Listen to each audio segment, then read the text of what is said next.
அலாவுதீனும் அற்புத விளக்கும் கதை 11. அந்த சமயத்தில் அலாவுதீனின் தாய் சந்தையிலிருந்து வீடு திரும்பினார். வீடு முழுவதும் அடிமைகள் நிரம்பி வழிவதைக் கண்டு பிரமித்து போனார். இதெல்லாம் விளக்கு செய்த மாயம்தானா? தெய்வமே, அந்த விளக்கு என் மகனிடம் எப்போதும் இருக்க வேண்டும் என்று மனதார வேண்டிக் கொண்டார்.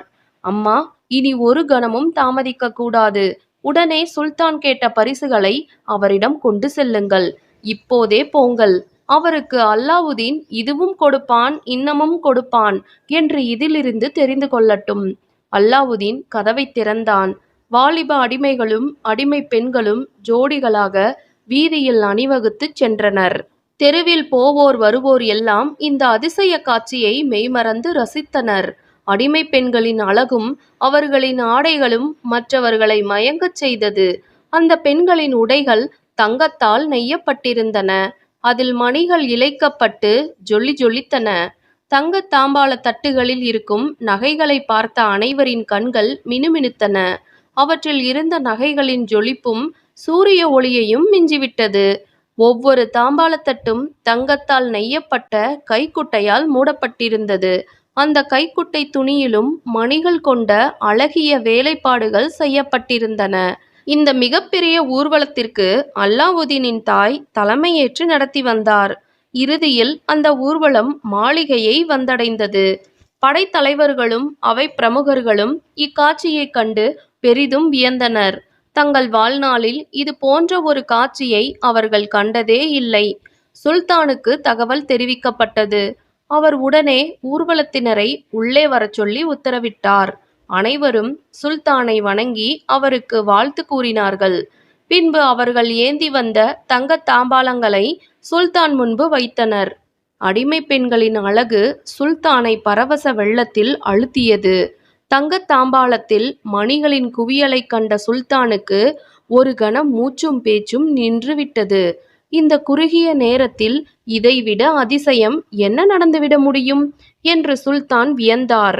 விஜிர் பக்கம் திரும்பி, இப்போது என்ன சொல்கிறீர்கள்? இத்தனை செல்வ வளங்களையும் கொண்டு வந்து கொட்டியுள்ளவனை பற்றி என்ன சொல்லிவிட முடியும்? சுல்தானின் மகளை மணமகளாக கொள்ள அவனுக்கு தகுதி உண்டுதானே என்று கேட்டார் சுல்தான். இந்த பெருஞ்செல்வங்களைக் கண்டு விஜிர் வியந்தார். ஆனால் அவர் உள்ளத்தில் பொறாமை இருந்தது. குள்ளநரித்தனமாக பேசினார். இளவரசியின் விரல் நகத்துக்கு ஈடாக உலகின் செல்வங்கள் அனைத்தையும் அளித்தாலும் போதாது அரசே. உங்கள் மகளுடன் ஒப்பிடுகையில் இந்த பரிசுகள் எல்லாம் குறைவுதான் என்றார் விஜிர். ஆனால் சுல்தான் விஜிரின் விமர்சனத்தை கொஞ்சங்கூட பொருட்படுத்தவில்லை. அல்லாவுதீனின் தாயை பார்த்து, உங்கள் மகனிடம் சென்று சொல்லுங்கள், சுல்தான் தன் சத்தியத்தை காத்து நிற்கிறார். என் மகள் அவருக்குத்தான். மாளிகைக்கு விரைவாக வரச் சொல்லுங்கள். அவரை நான் சந்தித்து பேச வேண்டும். அவருக்கு மிகச் சிறப்பான வரவேற்பும் மரியாதையும் அளிக்கப்படும். இன்று இரவே திருமணம் தொடங்கும். அவரை தாமதமின்றி உடனே இங்கு வரச் சொல்லுங்கள் என்றார் சுல்தான். தன் காதுகள் கேட்டவை உண்மைதான் என்று நம்ப முடியாதவராய் புயல் காற்றென வீட்டுக்கு விரைந்து வந்தார் அல்லாவுதீனின் தாய். அல்லாவுதீனை பார்த்து, உன் கனவு நிறைவேறப் போகிறது மகனே. சுல்தான் இன்று இரவே திருமண ஏற்பாடுகள் தொடங்கும் என்றார். உன்னை மாளிகைக்கு வரச் சொன்னார் என்று கூறியதும் ஆனந்த வெள்ளத்தில் நீந்தினான் அலாவுதீன். சுல்தான் அவையை கலைத்துவிட்டு அடிமை பெண்களை பரிசு பொருட்களுடன் இளவரசியின் அறைக்கு செல்ல உத்தரவிட்டார். அடிமை பெண்களின் அழகு கண்டு இளவரசி அதிசயித்தார். இவையெல்லாம் தன் புதுக்கணவர் தனக்கு அளித்தவை என்று பூரித்தார். தன் மகளின் முகம் மகிழ்ச்சியால் பிரகாசிப்பதைக் கண்டு அவள் தந்தையும் மகிழ்ந்தார். இதுநாள் வரை இருட்டடித்து போயிருந்த அவள் முகம் மகிழ்ச்சியால் ஒளிர்ந்து கொண்டு இருந்தது. இந்த பரிசு உனக்கு திருப்தியா மகளே? இந்த இளைஞர் உனக்கு விஜிர் மகனை விட நல்ல கணவராக இருப்பார் என்று உறுதியாக நான் கருதுகிறேன்.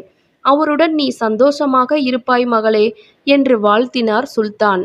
தன் தாயின் தூது பயணம் வெற்றி பெற்று விட்டதை நினைத்து தாய்க்கு நன்றி கூறினான் அலாவுதீன். பிறகு தன் அறைக்கு வேக வேகமாக ஓடினான். விளக்கை எடுத்து ஜீனியை அழைத்தான்.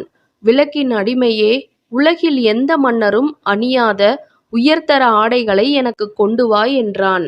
தன் எஜமானின் உத்தரவுப்படி தங்க வைர ஆபரணங்கள் கொண்ட ஆடையை கொண்டு வந்தது ஜீனி.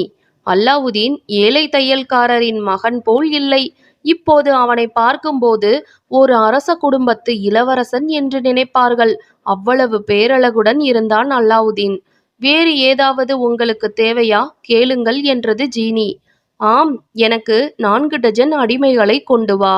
அவர்களில் 24 பேர் என் முன்பும் 24 பேர் என் பின்பும் குதிரைகளில் அணிவகுத்து வரவேண்டும். 48,000 தங்கக் கட்டிகளையும் ஒவ்வொரு அடிமையும் 1000 தங்கக் கட்டிகளை ஏந்தி வர வேண்டும். தாமதம் செய்துவிடாதே ஜீனி. நான் சுல்தானிடம் போகும் முன்பு இவையெல்லாம் இங்கு வர வேண்டும். கடைசியாக ஒன்று, 12 அழகிகளை கலக்கலான ஆடைகளுடன் என் தாயை மாளிகைக்கு அழைத்துச் செல்ல கொண்டு வா என்றான் அலாவுதீன். இமைக்கும் பொழுதில் அலாவுதீன் கேட்டது அத்தனையும் கொண்டு வந்தது ஜீனி. பின்பு ஜீனி மறைந்தது.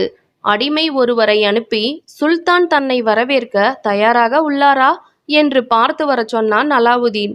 மின்னல் வேகத்தில் குதிரையில் சென்று திரும்பி வந்தான் அடிமை. எஜமான், சுல்தான் உங்கள் வருகைக்காக காத்திருக்கிறார் என்று அந்த அடிமை சொன்னான். அல்லாவுதீன் தன் குதிரை மீது ஏறி அமர்ந்தான். அவனது உதவியாளர்கள் அவன் முன்பும் பின்பும் குதிரைகளில் ஏறி அமர்ந்தனர். அவர்கள் குதிரையை ஓட்டிச் செல்கையில் தங்கள் கைகளில் இருந்து பொன்னை வீதிகளில் வாரி இறைத்தபடியே சென்றனர். அல்லாவுதீன் பேரழகும் கம்பீரமுமாக ஜொலி ஜொலித்தான். அவன் தாராள குணத்தைக் கண்டு மக்கள் மகிழ்ச்சி அடைந்தனர். யாரும் அவனை பற்றி பொறாமைப்படவில்லை. இந்த நல்ல அதிர்ஷ்டத்துக்கு அலாவுதீன் தகுதியானவன் என்று அனைவரும் பேசிக்கொண்டனர். தமிழ் பென்சில் கதைக்களம் சேனலுக்கு சப்ஸ்கிரைப் செய்யுங்க. உங்க கருத்துக்களை கமெண்டில் பதிவிடுங்கள். நன்றி நண்பர்களே.